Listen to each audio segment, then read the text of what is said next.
rapidement, on va y aller avec nos sujets donc inscrits au menu Talibé. On s'intéresse aux gouverneurs et préfets qui sont réunis tous à Conakry depuis le lundi.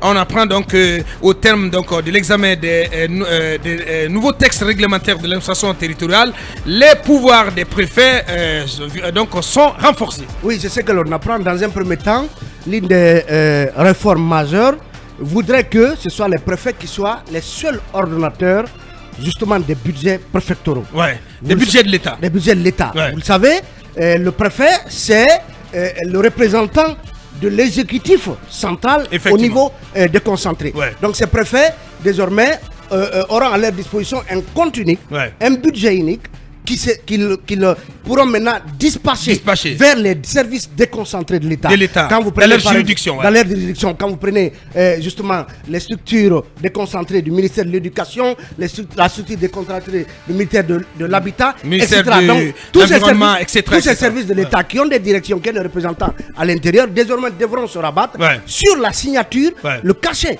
des préfets pour entrer en possession des budgets qui leur sont accordés. Vous le savez déjà. Rappelez que voilà, 20% justement des budgets départementaux seront désormais envoyés vers ces préfectures pour appuyer les actions de développement à la base, pour permettre à ces préfets de disposer de moyens de sorte que les besoins en termes les besoins sociaux économiques à la base soient justement alimentés à partir de ces fonds mis à la disposition de ces préfets. Donc si on comprend bien, c'est que tous les départements ministériels sont obligés désormais d'orienter 20% de leur budget vers les préfectures et des budgets donc, qui sont gérés désormais par le préfet. Oui, parce que le constat à Boubacar, c'est qu'on a l'impression que les ministères disposent de ces budgets à leur guise ici à Conakry, alors que les préfets et les autorités locales manquent de tout, y compris parfois pour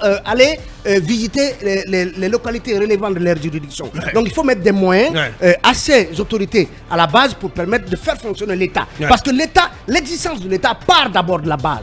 Depuis le dernier amour de la Guinée, il faut qu'on sente que l'État est présent. Et sans moyens, justement, l'État ne peut pas être exister dans ces C'est que ça règle aussi comme problème pour ma part, c'est que en repositionnant les préfets, parce qu'on veut devenir un pays normal, en repositionnant les préfets comme autorité centrale, en tout cas représentant unique de l'exécutif central dans ces juridictions au niveau de l'administration déconcentrée, ça fait que le préfet, il a une prise sur l'ensemble des services déconcentrés. Vous vous rappelez quand le Premier ministre Goumour s'est rendu dans les différentes régions pour en tout cas constater l'évolution des travaux, des chantiers engagés par le CNRD, il nous est arrivé de constater que des préfets n'étaient même pas au courant de ce qui se faisait comme travaux dans leur juridiction, et tout comme les gouverneurs. Donc, en les repositionnant de cette façon, ils ont une prise sur l'ensemble des actions de l'État dans les juridictions. C'est très important. C'est très important. Et ça renforce la notion de la fonction publique locale dont on parle.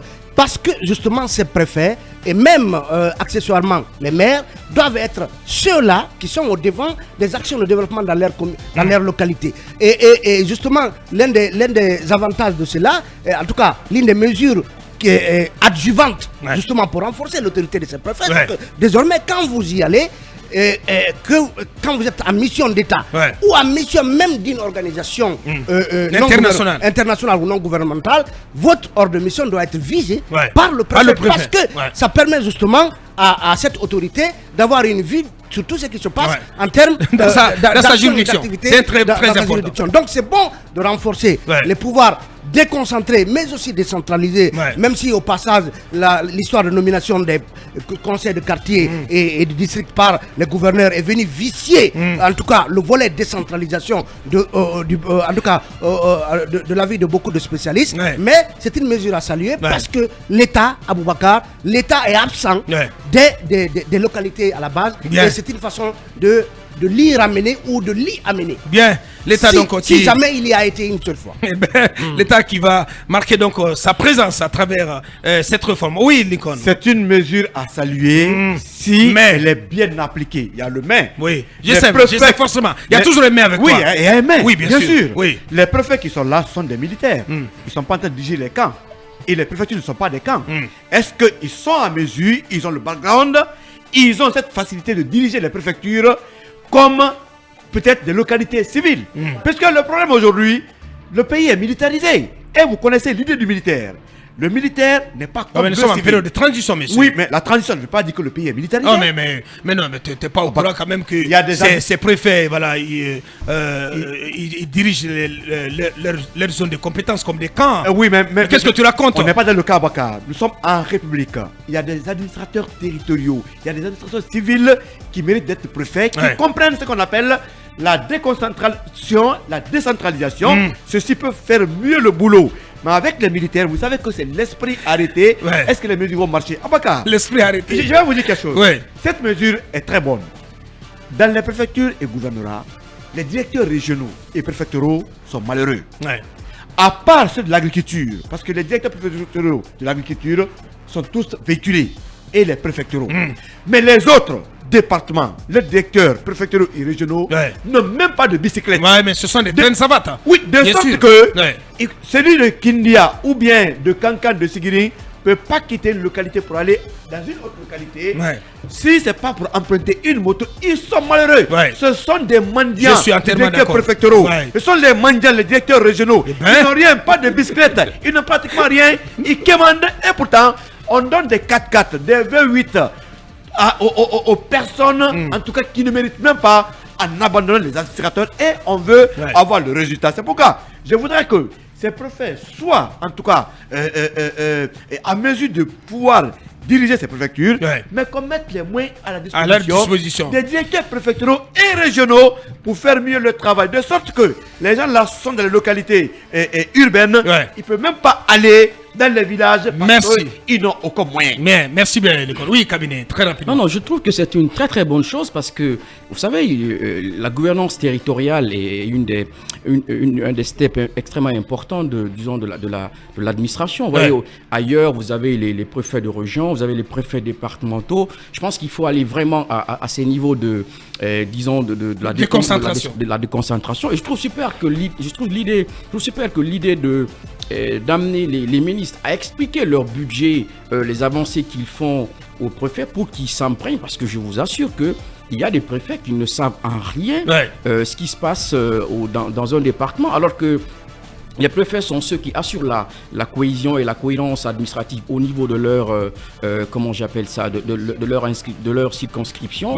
Et c'est bien de faire un atelier comme ça pour expliquer et renforcer les préfets. Je ne suis pas d'accord que les préfets, même quand ils sont militaires, qui ne connaissent rien. Attention. Attention, il y a une fonction administrative importante au sein des armées. Les militaires, je rappelle ici que le général de Gaulle était militaire, il fait partie des meilleurs présidents du monde. Dirigeants. Vous voyez, donc, oui, mais non, mais c'est bien possible ici aussi. Attendez quand même. Les militaires. On va penser que les militaires, voilà, c'est des zéros. Je ne fais pas confiance aux militaires en Guinée. Oui, c'est ma position. Je suis d'accord. Mais je dis qu'il ne faut pas jeter l'anathème sur eux en pensant que c'est des gars qui ne savent pas, qui savent rien en la gestion. Je pense d'ailleurs que les militaires, quand ils sont bien encadrés, ils sont superbement bien structurés parce que l'armée, c'est aussi ça. Donc, ils peuvent être des administrateurs territoriaux importants parce que les préfets, c'est d'abord du métier de politique, mais aussi de la gouvernance territoriale. Et je trouve l'idée, encore une fois, très bien que le ministère de l'administration du territoire organise un forum comme ça pour renforcer et que cela soit matérialisé dans la loi pour que, dorénavant, que ces préfets soient donc ceux qui assurent l'administration au niveau local. Diarraï. Oui, c'est très bien. Est-ce que tu savais que Nialé Condé est gouverneur de la région de Bokeh? J'ai vu ça hier à la télé. Voilà. Et elle a été chassée. Celle qui a été chassée de Fria, mais aussi de Dabola. Vous vous rappelez? Oui, de Dabola, qui a été contesté. Bien sûr. Les gouverneurs de Bokeh. C'est quoi, c'est du recyclage? C'est ce que la RTG nous a montré hier soir. C'est du recyclage ou quoi? Oui, c'est du recyclage, plus que du recyclage, bien évidemment. Non mais attendez quand même. Non, cette idée c'était une fausse idée, cette histoire de recyclage. Abaka, ce ne sont pas des bannis de la République. Abaka. Les anciens, ceux qui ont servi sous Alpha Condé, ce n'est pas des bannis de la République. Sauf qu'on a fait mal. On a fait mal à ce pays. On a rappelé tout le monde là. On a fait mal à ce pays en recrutant certains et en laissant de côté d'autres, et qui sont malheureusement les meilleurs, tout simplement des domaines importants. Je pense qu'il faut revenir sur cette histoire. Il faut revenir sous terre. Il y a un décret en téléchargement pour nommer Alpha Condé, Kassory et Damaro à des hautes fonctions. Oui, mais après... Alpha Condé. Oui, Alpha Condé, Kassory et Damaro, c'est le recyclage. Mais après, dans ce pays, c'est les gens qui mouillent le maillot, comme on le disait sous le régime d'Alpha Condé, qui avaient droit à des postes de responsabilité. Et c'est ce qui s'est passé. On a vu de la manière par laquelle cette dame, Nialé Condé, avait été imposée du côté de Daboula, malgré les manifestations. Malgré toute l'opposition de la population. Exactement. Et puis, elle se sentait très sûre d'elle-même. Et puis, elle allait dans un bras de fer. Elle narguait même. Mais bien sûr, elle narguait. C'est gouverné, Oui, mais après, elle revient sous le CNRD, chez nous à Bokeh. Elle revient plus haute. Ah, peut-être plus élevée. Plus élevé dans la position. Oui, gouverneur. C'est pas mal ça. En tout cas, c'est ce que j'ai vu, sauf si c'est la RTG qui s'est trompée. Allez-y. Si elle a été acceptée, c'est tant mieux. Voilà, par rapport à cette décision. Donc elle gouverne désormais chez vous. Oui, bien sûr. Mais si la population l'a accueillie à bras ouverts, ça veut dire que c'est bien. Au moins, c'est l'une des rares gouverneurs civils. Bien. Et femme. Oui. Non. Allez-y, Diarra. Femme, je veux dire. Oui, je parle de ces gouverneurs et préfets militaires, policiers. La gouverneure, celle qui est gouverneure à Conakry, elle n'est pas civile, attention. Les militaires. Je parle de femmes. Oui, militaire à la retraite. Militaire à la retraite. Bien. Par rapport à cette initiative du ministère de l'administration du territoire et de la décentralisation, je pense que ça permet de libéraliser le pouvoir, ça c'est très important, mais il faut un suivi et évaluation par rapport à la mise en œuvre justement des 20% qui seront désormais orientés vers les préfectures, puisque nous savons que le plus souvent en région, les préfets règnent à elle est mettre importante. Nialé, elle n'est pas gouverneure, elle est en tout cas directrice de cabinet au gouvernorat de Bokeh. Bien. Voilà. Son recyclage, c'est comme directrice de cabinet au gouvernorat. Très bien, malin. Donc, la précision est importante. Ça, c'est très bien. Donc, je disais qu'il faut faire très attention, puisque le plus souvent dans les régions, les préfets, ce sont des êtres qui règnent en maître absolu. Il faut faire attention pour ne pas renforcer justement leur façon d'agir, puisque nous savons que le plus souvent, ce sont des préfets qui sont trempés jusqu'aux os dans des affaires louches. Ce sont des préfets qui sont à la fois juges.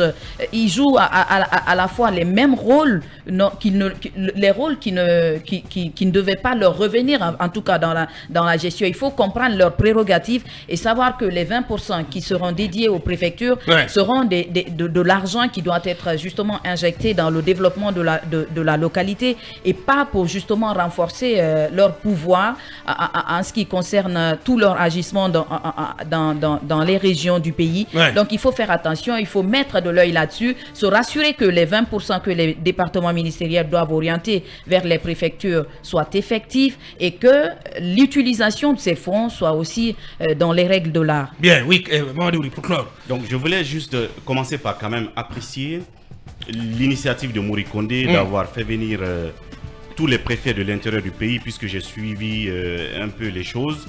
Et hier, je suis tombé sur un direct où ces préfets étaient réunis dans la salle. La décision qui a consisté d'abord à les mettre en uniforme. Si j'ai bien compris, la décision, c'est que désormais, ils doivent tous porter les mêmes couleurs, la même couleur, et donc, si vous voulez, la même tenue. Pardon? Ce n'est pas nouveau. Oui, on a compris. Voilà. Sauf que ça, il n'y avait pas de discipline, monsieur. Non, ce n'est pas, ce n'est pas nouveau. Je vous dis qu'il n'y avait pas de discipline là-dedans. Chacun portait la discipline. Il y avait la discipline. Est-ce que chacun portait la même tenue? Mais bien sûr, non. En fait, je vais te dire que c'était un peu disparate. Autant d'Alpha Condé, les sous-préfets, les gouverneurs, les préfets avaient leur tenue. Je n'ai pas une minute. Écoutez-moi, monsieur. J'ai dit que je salue l'initiative de les faire venir et de les rappeler qu'ils doivent tous porter la même uniforme. Au même moment, hier, je regardais un préfet hier qui portait sa tenue comment on va dire ça? Sa tenue militaire. Sa tenue militaire. Sa tenue de fonction. Sa tenue de fonction. On va dire Doumbouya, si tu veux, un peu. Alors, les mettre dans leur demander, les contraindre à porter la même couleur, la même tenue, je pense que c'est une discipline qu'il faut saluer. En Côte d'Ivoire, à côté, les préfets, vous les voyez à toutes les occasions, c'est la même tenue et c'est bien soigné. Surtout, c'est là où il faut en fait appuyer. Bien soigné, bien propre, représentable. Parce qu'il représente quand même, c'est localité. En ce qui concerne l'allocation de ces 20% des budgets des ministères à des préfectures. Là aussi, je pense qu'il faut saluer la décision parce que en ce moment-là, la normalisation prend tout son sens. Bien. Parce qu'effectivement, les préfets deviennent aussi des ordonnateurs mais secondaires, parce qu'on sait qu'à l'échelle de l'État, les ordonnateurs principaux, ce sont les ministres, et puis les directeurs des services sont aussi des ordonnateurs au niveau de ces entités exécutives. Donc les préfets, à travers cette décision, deviennent aussi des ordonnateurs, des décideurs financiers. Bien. Donc à la suite de cela, ce qu'il faut faire, c'est justement de les éduquer à une bonne gestion, de ces mannes qui seront affectés. Et de mettre tous les outils à leur disposition. Et de contrôle en amont et en aval. Bien, on parle de mise à disposition. Ceci nous amène rapidement à parler de ces avions qui ont été annoncés, en tout cas qui devaient être mis à disposition de la Guinée. On a vu cet appareil qui a fait assurer le pont aérien entre Conakry et Tunis pour ramener nos compatriotes et dans d'autres parties du monde. Qu'en est-il désormais? Parce que ces avions, on a l'impression qu'ils ont disparu des radars. Oui, ces avions ont disparu des radars, mais il y a eu beaucoup de recherches là-dessus, selon nos confrères de Guinée News. Nos avions, en tout cas, un des avions se trouve aux îles Canaries, c'est-à-dire la Guinée. Les avions sont stationnés de ce côté. Donc c'est pourquoi... Pour quelle raison? Bon, la raison, on ne sait pas. En tout cas, à l'aéroport, on ne voit pas. Quand vous allez au siège de Air Guinée, avant, on ne voit pas. On ne parle plus de ces appareils. Beaucoup même allaient à la présidence pour chercher des appareils, mais il n'y en a pas. Après la mise à disposition, c'est la mise effectivement, en Canaries. Ces appareils sont aux îles Canaries, selon Guinée News. Abakar. Et qu'est-ce qui s'est passé pour qu'on en arrive là? Entre-temps, il n'y a pas d'explication parce qu'on tape à toutes les portes. Les gens ne veulent pas communiquer là-dessus. Mais il se trouve aujourd'hui que ces avions ne sont pas ici. Parce que moi, j'apprenais à un moment donné que les autorités étaient en train, en tout cas, de mettre tout en place pour créer ce qu'on appelle une compagnie aérienne. Une compagnie aérienne. Et que même Ethiopian Airlines était sollicité. Mais aujourd'hui, on n'en parle pas. C'est pourquoi chaque fois, dans ce pays, on fait la crise, c'est-à-dire la communication de crise. Aujourd'hui, on a levé le lièvre. Demain, ils vont essayer d'apporter une réponse. Mais avant ça, il faut expliquer au peuple que cet avion a été présenté au peuple de Guinée par la DCI. Et aujourd'hui, si les Guinéens ne voient pas cet avion, ils sont en droit de se poser des questions. Effectivement. Allez, c'est là-dessus qu'on reste pour marquer la première grande pause dans cette émission. On revient pour continuer cette émission. On parlera de ces déguerpissements qui provoquent tout un grabuge du côté de Madina. Là-dessus, vous entendrez, on va aller chercher des éléments de réponse auprès de Ismaël Condé, maire de la commune de Matam. Eli Kamano aussi qui va s'exprimer. Sans oublier notre invité principal du jour, M. Souleymane Doune Keïta. Il est du RPG Arc-en-Ciel. On revient dans quelques minutes.